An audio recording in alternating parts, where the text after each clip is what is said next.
जब एगो लड़की वो बीड़ा वाली माई से गुहार करतिया आ जब आग्रह करके बोलावतिया काहे कि जब हतना हम तो समझी कि तिलक में आइल बनी, लेकिन तिलक लिखे लगता कि कोनो गांव के जग हो।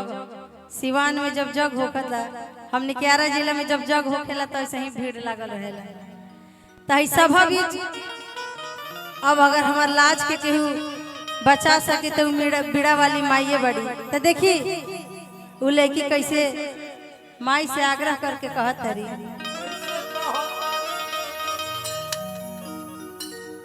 अगर कोनो भूल चूक भी हुई तो घर के बेटी वही समझ के क्षमा करब जा। साउंड वाले भैया तनी रहुआ अपन साउंड के तनी नाम बता दी, बहुत बढ़िया साउंड हुआ। अविनाश साउंड बहुत सुंदर, बड़हाड़ा बहुत सुंदर साउंड हुआ। पिछलो साल ही रहे और हमने के यूट्यूबर भाई लोग भी उपस्थित भइल बा लोग, बहुत बहुत स्वागत अभिनंदन बा। हमें एगो हीरो के तो सभे कोई भुलाइए गई बा, तनी हे जा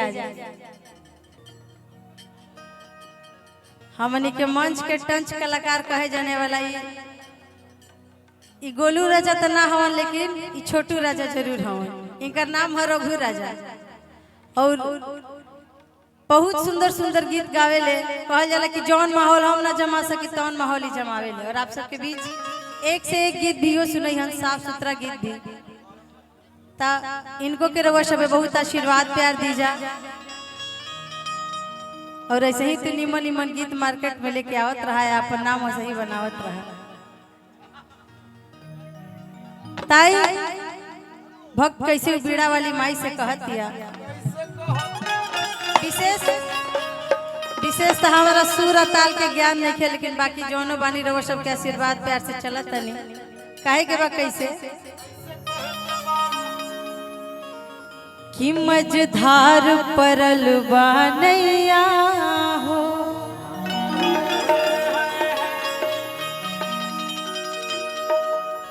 बेड़ा पार लगा द मैया हो।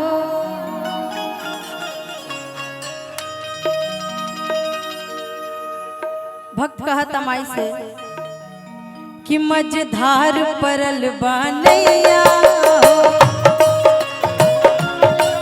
बेड़ा पार लगा द मैया हो।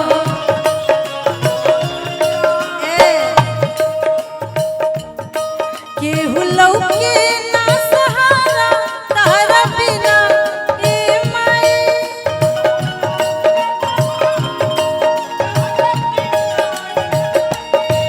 केहू लौके ना सहारा तारा बिना ए माई। आज यारा जी करे नी करी ना ए माई, आज यारा जी करे नी करी ना ए माई।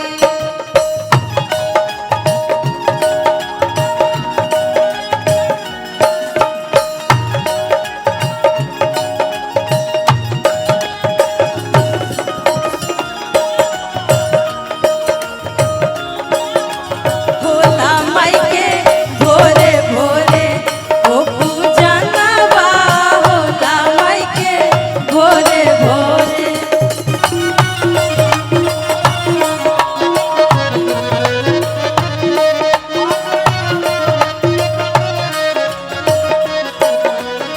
और का बुझाते नहीं के कि हम आगे साल भी जाए रहे, जैसन आगे साल के माहौल रहे सेम मुहे माहौल बा। खाली एगो कमी बा कि हमनी साथे हमनी के बड़ बहिन भी रही और अभी उ नहीं कि कोनो कारण बस। और तनी आग्रह बा गार्जियन लोग से कि तनी सा भीड़ खाली कर दीजिए, ताकि पीछे के जे भी हमनी के भाई लोग बा उ लोग के देखे में तनी दिक्कत होता। तो आग्रह बा कि तनी रवा सब बैठ जाई जा। कहा तारी कैसे उ लड़की माई से देख के दिलरवा ममता के अचरा में लाल लपेटी हो,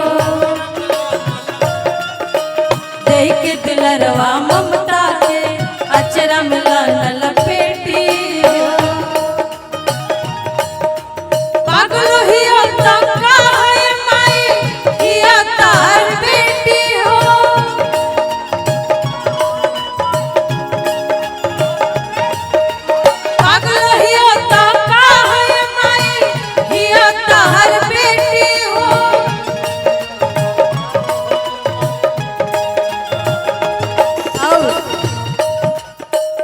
माई आग्रह करके बेटी कहते कि जैसे रउआ सबके तरनी वैसे हमरो के तारी, हमरो पे तनी अपन नजर फेरी। तभी में से एगो भक्त कहा था कैसे, हथवा जखमी चितंदर पाथरी ना के माई,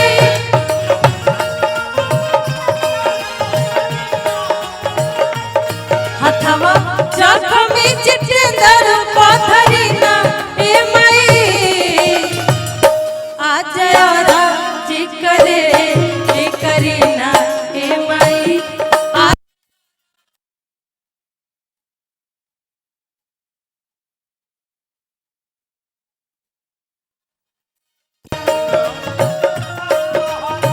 दुलारी के ताहरा दोसर ना दुलारी, दुलारी के ताहरा दोसर ना दुलारी, आवाए मतारी पूछा बेटी के लाचारी, दुलारी के ताहरा दोसर ना दुलारी, आवाए मतारी पूछा बेटी के लाचारी, दुलारी के ताहरा।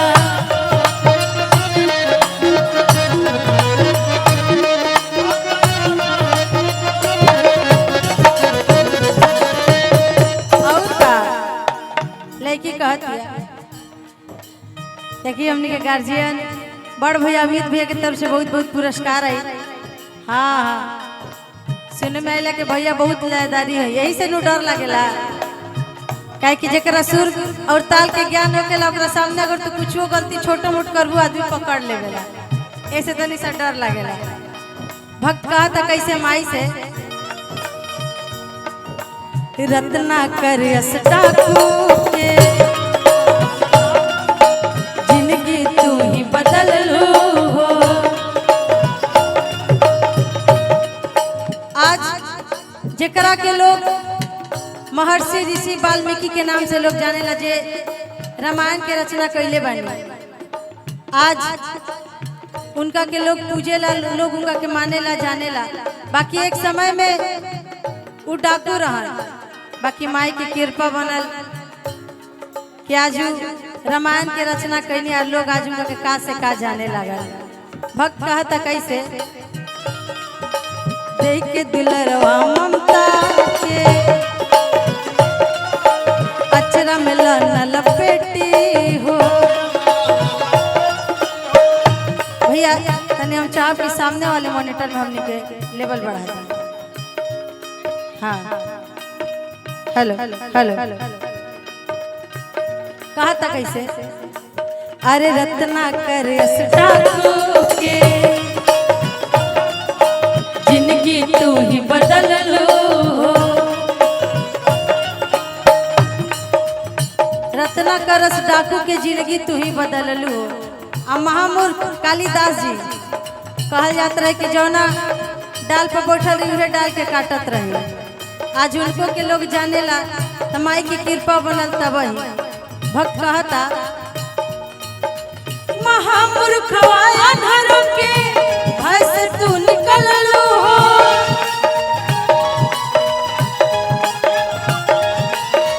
महामूर्खवा अनहरों के भय से तू निकल लो हो।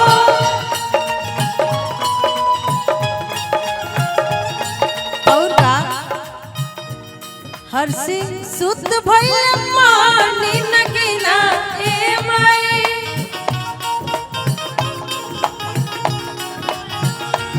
हर्षि सुत भइल मानी नगीना ए माई।